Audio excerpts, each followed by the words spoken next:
स्नेहाच्या दिव्यात तेवते वात तेजाची, वसुबारस म्हणजे पूजा धेनू वासराची. श्री स्वामी समर्थ. तुम्हा सर्वांचं आपल्या यूट्यूब चॅनलवरती मी अगदी मनापासून स्वागत करते.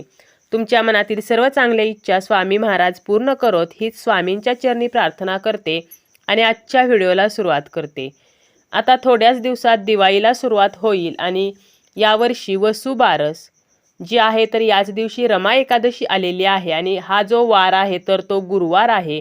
म्हणजे गुरुवार प्लस वसुबारस प्लस रमा एकादशी हा योग एकत्र जुळून आलेला आहे. त्यामुळे आपल्याला या दिवशी गाईला एक नैवेद्य खायला घालायचा आहे आणि हाच नैवेद्य आपल्याला गाईला खायला द्यायचा आहे.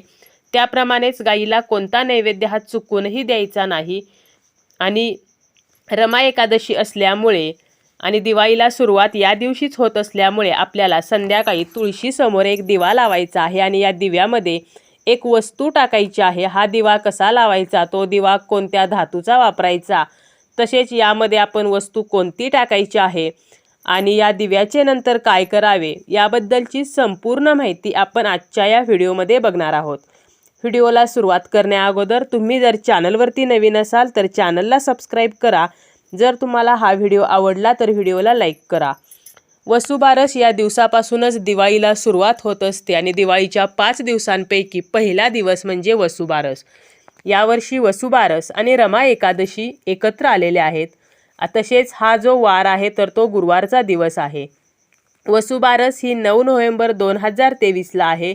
समुद्रमंथनातून निघालेल्या नंदा नावाच्या धेनूला म्हणजेच नंदा नावाच्या गायीला हा दिवस समर्पित आहे.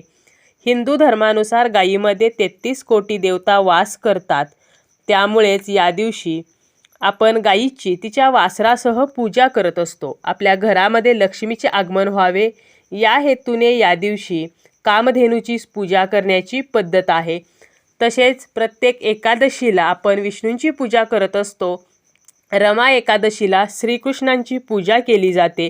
त्यामुळे या दिवशी आपल्याला बाळकृष्णांची सुद्धा विधिवत पूजाही करायची आहे.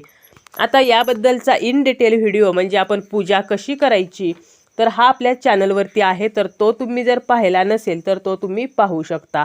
आता आपण ही पूजा 3 प्रकारे करू शकतो हे मी तुम्हाला थोडक्यात सांगणार आहे आणि यानंतर गाईला कोणता नैवेद्य द्यायचा आहे हे आपण बघणार आहोत.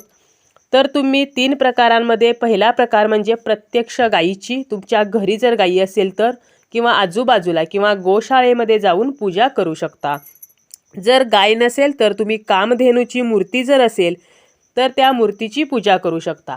आणि गायही नाही आणि कामधेनूची मूर्तीसुद्धा नाही तर तुम्ही गाय वासराचे चित्र काढून किंवा रांगोळीने किंवा तांदळाने गाय वासरू रेखाटून किंवा तुम्ही गोपद्माची रांगोळी काढून त्यांची पूजाही करू शकता.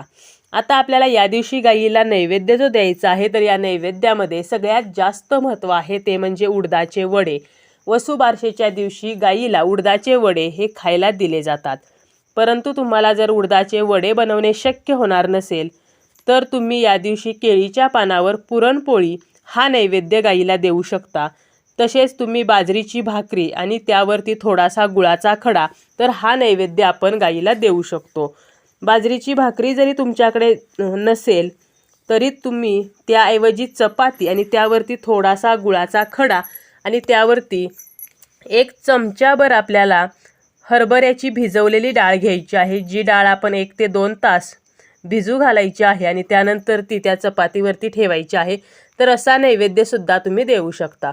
आता जर तुम्ही खऱ्या गाईला हा नैवेद्य देणार असाल तर तुम्ही मग बाजरीची भाकरी किंवा चपाती आणि त्यावरती गुळाचा खडा आणि भिजवलेली हरभरा डाळ हा नैवेद्य देऊ शकता किंवा उडदाचे वडे देऊ शकता. परंतु जर गाय नाही आहे आणि तुम्ही कामधेनूच्या मूर्तीची पूजा करणार असाल तर तुम्ही हाच नैवेद्य दाखवू शकता किंवा मग तुम्ही खडीसाखरेचा नैवेद्यसुद्धा दाखवू शकता. हे काहीच जमले नाही तर आपण गाईला मुठभर हिरवा चारा खायला घालायचा आहे. आता कोणता नैवेद्य हा चुकूनही दाखवायचा नाही तर गाईच्या दुधापासून किंवा गाईच्या तुपामध्ये बनवलेले पदार्थ असतील, मिठाई असतील तर हा नैवेद्य मात्र चुकूनही आपल्याला गोमातेला या दिवशी दाखवायचा नाही. आता हे झालं की आपल्याला गाईला कोणता नैवेद्य द्यायचा. त्याप्रमाणेच आपल्याला माहीत आहे की वसुबारसेची जी पूजा आहे तर ती सायंकाळी केली जाते. त्याप्रमाणेच आपल्याला संध्याकाळी तुळशीसमोर एक दिवा लावायचा आहे आता हा दिवा घेताना तुम्हाला मातीची पंती घ्यायची आहे. बघा, इतर वेळेला आपण कोणत्याही धातूचा दिवा लावतो, परंतु मातीच्या दिव्यांना अतिशय महत्त्व आहे आणि हे दिवे अतिशय शुभ मानले जातात. त्याप्रमाणेच दिवाळीमध्ये आपण मातीचे दिवे वापरत असतो, मातीच्या पंत्या लावत असतो आणि त्याने आपलं अंगण असेल किंवा आपल्या मुख्य दरवाजामध्ये आपण त्या दिवे लावून त्या दिव्यांनी आपण आपला परिसर जो आहे तर तो उजळून टाकत असतो. त्याप्रमाणेच तुम्हाला मातीचा एक दिवा घ्यायचा आहे. तुमची तुळस ज्या ठिकाणी आहे तर त्या ठिकाणी जर तुमची तुळस कुंडीमध्ये असेल तर तुम्ही एक पाट मांडा आणि जर तुमचं तुळशी वृंदावन असेल तर त्या वृंदावनाच्या तिथेच तुम्ही एक स्वस्तिक काढायचं आहे. हे स्वस्तिक काढताना तुम्हाला हे स्वस्तिक फुलांच्या पाकळ्यांनी काढा किंवा तुम्ही रांगोळीने काढा. फक्त पांढरी रांगोळी घेऊ नका, तर तुम्ही रंगीत रांगोळी घ्या किंवा पांढऱ्या रांगोळीने काढलं तरी त्यावरती हळदी कुंकू टाका, कारण फक्त पांढरी रांगोळी ही कधीही काढू नये. त्याप्रमाणेच तुम्ही तांदळाने सुद्धा हे स्वस्तिक काढू शकता. स्वस्तिक चिन्ह काढायचं आहे. त्यामध्ये 4 जे बिंदू असतात ते द्यायचे, दोन्ही बाजूला 2-2 उभ्या रेषा द्यायच्या आणि ह्या स्वस्तिकच्या मध्यभागी आपल्याला एक दिवा ठेवायचा आहे.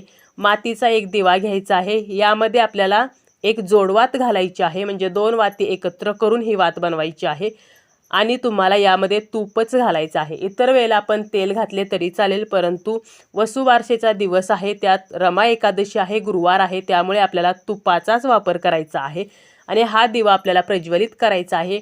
दिव्याच्या वातीची जी दिशा आहे तर ती उत्तरेला करायची आहे, कारण हा जो उपाय आहे तो आपण आपल्या घरातील गरिबी दरिद्रता निघून जावी आणि लक्ष्मी माता स्थिर व्हावी, म्हणजे लक्ष्मी प्राप्तीसाठी आपण हा उपाय करत आहोत. आणि उत्तर दिशा जी आहे तर ही कुबेरांची दिशा मानली गेलेली आहे आणि आपल्याला माहिती आहे की आपण दिवाळीमध्ये कुबेरांचे सुद्धा लक्ष्मीसोबत पूजन करत असतो. कुबेर ही सुद्धा धनाची देवता आहेत. त्यामुळे या वातीचे जे दिशा आहे, जे तोंड आहे तर ते आपल्याला उत्तर दिशेलाच करायचे आहे. असा हा दिवा आपल्याला प्रज्वलित करायचा आहे.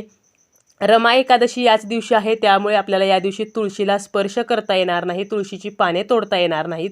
पूजेमध्ये लागणारी जी पाने आहेत तर ती आपल्याला आदल्या दिवशीच तोडून ठेवायची आहेत. आता या दिव्यामध्ये आपल्याला काय टाकायचं आहे, तर आपल्याला या दिव्यामध्ये टाकायचं आहे ते म्हणजे एक कापूर टाकायचा आहे. कापूर हा वातावरणातील नकारात्मकता नष्ट करतो, तसेच कापूर हा ऑक्सिजन निर्मितीसुद्धा करतो, ज्यामुळे दिवा हा जो आहे तर तो दिवा प्रज्वलित राहतो. आणि यासोबतच आपल्याला यामध्ये एक लवंग टाकायची आहे. 1 किंवा 2 फूल असलेल्या लवंगा, अखंड लवंगा घ्यायच्या आहेत, तुटलेल्या, किडलेल्या किंवा ज्या लवंगांना फूल नाही तर अशा लवंगा घेऊ नका. तर अखंड 2 लवंगा घ्या आणि 1 कापूर घ्या. तर ह्या वस्तू आपल्याला ह्या दिव्यामध्ये टाकायच्या आहेत, ज्यामुळे माता लक्ष्मी ही आकर्षित होईल. लवंगा ह्या ज्या आहेत तर त्या माता लक्ष्मीला आकर्षित करण्याचेच काम करत असतात. त्यामुळे आपल्याला या 2 वस्तू या दिव्यामध्ये टाकायच्या आहेत आणि आपल्याला माता लक्ष्मीला हात जोडून प्रार्थना करायची आहे की तिने आपल्या घरी आगमन करावं, आपल्या घरामध्ये तिने स्थिर व्हावं. तर अशी प्रार्थना करायची आहे. मनोभावे आपल्याला ह्या दिव्याला नमस्कार करायचा आहे. आणि हा दिवा जेव्हा विझेल तर यानंतर हा दिवा जो आहे तर तो तुम्ही उचलून ठेवू शकता किंवा दुसऱ्या दिवशी तुम्ही हा दिवा उचलला तरीसुद्धा चालेल आणि पुन्हा इतर गोष्टींसाठी हा दिवा वापरला तरीही काहीही हरकत नाही.